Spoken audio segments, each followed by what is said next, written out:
Today's scripture passage comes from the prophet Isaiah in John's Gospel. It tells us that in John's Gospel it is that night of the Last Supper, and around that table in John's Gospel the air is thick.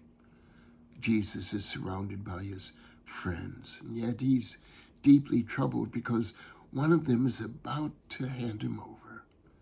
Then Judas slips out into the darkness, and the gospel, John's Gospel says, and it was night. I want you to know that isn't just a detail about the sky. It's a truth about the heart. There is a night that falls inside us when trust is broken, when promises fail, when those we counted on cannot hold us up. In Holy Week, the church doesn't just remember that night, but it's to understand the weight of betrayal and fear. And we follow Christ step by step toward the cross. This is the week when hidden things come to light: loyalty and weakness, courage and cowardice, faith and fear. It's the week when God's plan moves forward, not in bright daylight and applause, but in long shadows and whispered prayers. The first reading from Isaiah speaks of the servant called from the womb, formed by God, whose mouth is like a sharp sword, whose life is meant to show God's glory. He pours himself out and then sighs, I have labored in vain. I have spent my strength for nothing and in vanity. Yet he clings to one truth: my reward is with the Lord, my recompense is with my God. That servant's path is Holy Week in slow motion. Faithful love that feels unappreciated.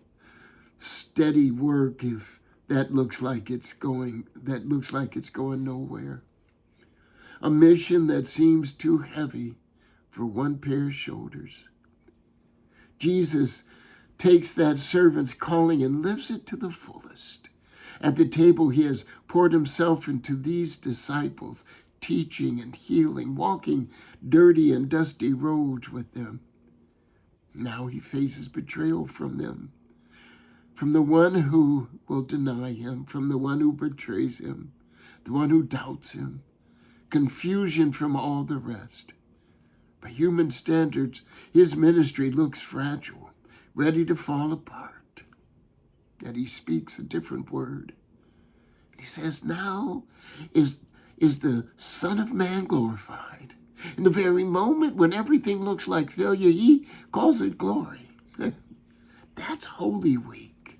God calling glory what the world calls defeat. God planting victory in the soil of apparent loss. And we bring our own Holy Week into that story. We know what it feels like to labor and feel like it's in vain, to pray, to work, to love, and still look around and see so much darkness. We know Peter's big promises. Lord, I will lay down my life for you. We know what it is to fall short when the pressure comes. Some days we are the beloved disciple, close enough to hear the Lord's heartbeat. Other days we stand more like Judas at the edge of the room, tempted to step out into the night. Holy Week holds up a mirror and gently asks, where are you standing? At the table of trust or at the doorway into the night? At the table there is confusion, yes, but there's also Jesus, his broken heart, his steady love. At the doorway there's the promise of escape, chance to avoid the pain. But once you step out, the gospel simply says, and it was night. The table doesn't promise comfort, it promises presence. The doorway doesn't promise peace, it promises darkness dressed up as freedom.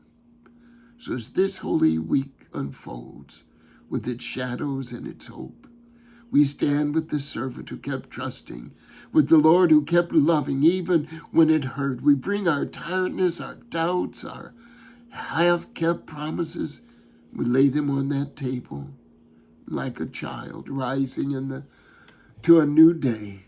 We look to him and ask, Lord, what are we going to do today?